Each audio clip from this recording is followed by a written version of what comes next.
Hey guys, welcome back to another video. In this video, it's gonna be about inflation again. And honestly, I myself wonder when is inflation going to go away? It's taking a little bit too long for everyone's comfort. And honestly, even though the economy looks like it's doing very well, nobody on the ground level actually feels that inflation is making them feel well. And today I'm going to discuss about it in 5 points, like I always do, to break it down into what I have learned and what I know, so you guys can catch up with what I've learned during my journey. So let's get to it. And on my first point, which is inflation came in hotter than expected. So inflation has actually started rising 4 months ago, and for the 4th month now, it has went up. So headline inflation is now at 3% from 2.9%, and core inflation is at 3.3% from 3.2%. So now that it's the 4th month that it has went up, this is really bad, because this is not just an indication that inflation is stickier than we thought. It is a literal indication that inflation has went back on its tracks of accelerating. So that's really bad for us, obviously. And shelter inflation is one of the biggest reasons why. And food prices has went up 0.4%. Egg alone has went up 53%, and I live outside of the US, but if you just keep up with some US local news, you would know that a lot of people are literally so mad at the current price of eggs. It is literally a luxury item. Like, let's just give it 2 years. If inflation keep rising like this, it will end up the same price as caviar. Like, it's crazy. And used cars has also went up by 2.2%. Energy prices went up by 1.1%, which is really bad because for the past few years, inflation has never affected the energy prices. In fact, energy prices has been declining for a long time until now. Inflation actually made it go on an incline, so that's bad. And now to my second point, which is what this means for interest rates. So now that inflation is actually accelerating, they're not on course anymore, the Federal Reserve. It was on course, but not anymore.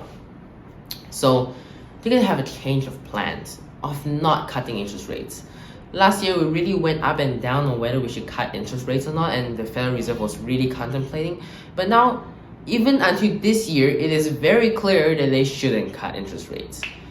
And therefore, there is a FOMC meeting on March, and based on predictions, not really predictions, yes, kind of, they had this voting saying that whether they should cut interest rates during March or not. And before the reports was out, the chances of an interest rate cut during March was at 96% chance not gonna cut. Okay, I phrased that wrongly. So there's a 96% chance that they're not gonna cut interest rates on March. But after the report came out, it went up to 97.5%. So it was already a guarantee that they wouldn't cut because it was already bad enough. But after the report came out, it was even worse than what they thought, so they just make it even more guaranteed than it was. And they have another meeting on May, and before the report came out, there's a 78% chance that they were gonna cut. No, they were not gonna cut. 78% chance they were not gonna cut, and after the report was out, there's an 88% chance that they're not gonna cut. So it increased by 10%. So do not expect anything from May or March meetings. There's not gonna be a cut because frankly, the situation is indicating that if they cut, it will be a ridiculously dumb move because Americans are actually suffering. And they're speculating that if there was a possible cut this year, if there is one, it would start looking up for them around September. And we're in February. Talk about how fast time flies, eh? And we're already talking about predictions in September. That's an entire year that's gonna be over just in a blink of an eye. And honestly, as there's so much uncertainties that is coming up that I don't even know if there could be a cut in September. Just saying. And now to my third point, which is the Federal Reserve's game plan. So the Federal Reserve is not going to cut rates, and that's obvious. So what are they going to do? So they said that if inflation were to stall or went up even further, then they will keep interest rates up for longer. And for reference, right now, interest rate is at 4.5% in the US. So that's actually not very high comparing to what it was. But staying stagnant for a while without increasing it also at the same time wouldn't hurt the economy that much, because maybe there isn't a reason to actually tighten the policy if it can make the inflation come down as it is. So as long as they keep it at a rate that is painful enough for inflation to come down, I suppose it is the most strategical approach. And if, let's just say, the economy suddenly suffers or inflation falls down really fast, then they'll ease the policy. Because for now, what they're saying is they're going to use the wait and see approach, because they don't want to just suddenly make a mistake. And if interest rate is too high and the policy is too tight for too long, then it's going to possibly cause like congestion in the flow of the economy, which could possibly cause recession and stuff like that. And they do not want to face any more uncertainties, especially with inflation rising again. So yeah, that's their game plan. And this is not just said by Jerome Powell, it is said by more than one congressman, which also agrees that this is the better way to approach the situation, which for now, it definitely seems like the right decision. And even though some of you would say that maybe increasing interest rates would be nice, but it would be painful as well, which some could debate is the right or some could debate is the wrong decision. But we'll just have to wait and see. And on my fourth point, which is why aren't people feeling the economic growth? So, as the country always like to express that the economy is doing great, there's only a 4% unemployment rate, inflation's slowing down compared to 2022, GDP is above 2%. So the country's economy is doing great, right? So good. Then why are people still suffering?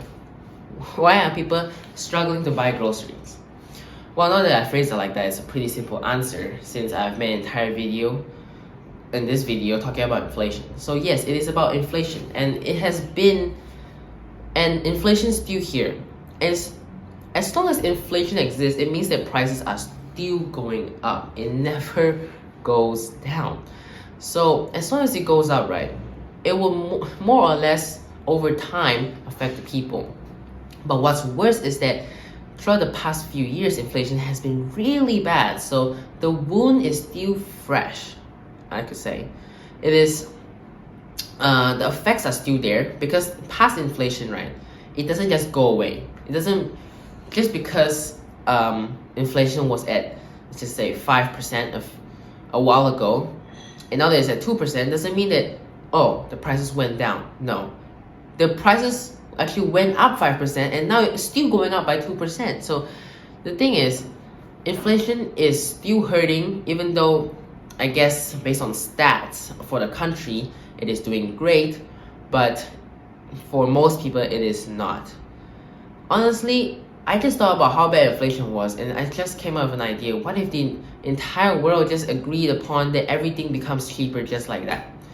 Would that be great? Well, of course that's really far-fetched, but I'm just thinking about some stuff, being creative here and there now, once in a while. But as I was saying, that's why people are not feeling the effects of the good economy, because the economy is not actually good for most people. They're suffering as inflation actually surpasses their inflation for wages inflation as well. So that's really bad for them. And on to my fifth point, which is risk and what's next. So now that inflation is going back up again, many people, including myself, I do think about whether it is just because of the economy overheating, or is it actually because of something else? Let me explain.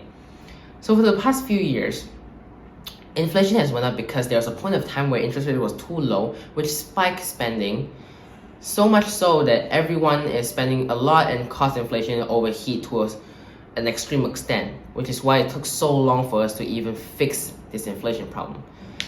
But right now, interest rate is high, pretty high, but inflation is still going up. Why is that? Because normally, even though it's indirect, when interest rates are high, inflation would go down because of them tightening policies, right? However, that's not the case right now. So what is the reason of inflation rising? Well, I'm not saying that it is, but there is a potential reason like tariffs, which is not I'm not saying the tariffs are affecting inflation at this moment currently, but I'm just saying that it could be some outside within the economy, but reasons that is not being considered previously to be the reason of why inflation is spiking up again, which could potentially change the approach of the Federal Reserve as well.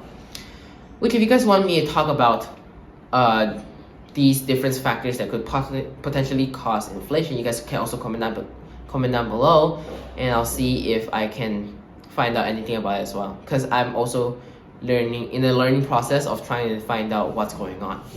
So yeah, if you want to know, comment down below. So now it's my conclusion. So my conclusion is that inflation is looking bad, even though the economy is looking good, and everyone is technically suffering, and we don't know when is it going to turn for the better. And honestly, I don't see the economy as itself ever being less cruel in the world. If you think about it, rich people actually do get richer the more people the government prints money anyways, because the value is always the same, just distributed into more numbers. And once it does that, then the rich people who are already on a roll of earning a lot of money, they'll continue to earn even more money because the money is distributed into more numbers, and well, naturally it means that people who does not earn too much money would earn less, which is honestly a very rigged system. However, it is what it is. So I myself would try my best to fit into this world as the best way possible if I can't change it, which is earning more money, which is technically my conclusion every week, but that's my conclusion as inflation is going up. I hope we all navigate this properly, because it's going to affect us severely if we don't. And money can be earned back, but it is not easy, even though people can keep saying that money can be earned back, but it's definitely not easy. So yeah, I hope you learned something out of this video. I hope you guys enjoyed it. I hope you guys enjoyed joining my journey of learning with me. I hope you guys like and subscribe to this video. I hope to see you guys next time. Bye.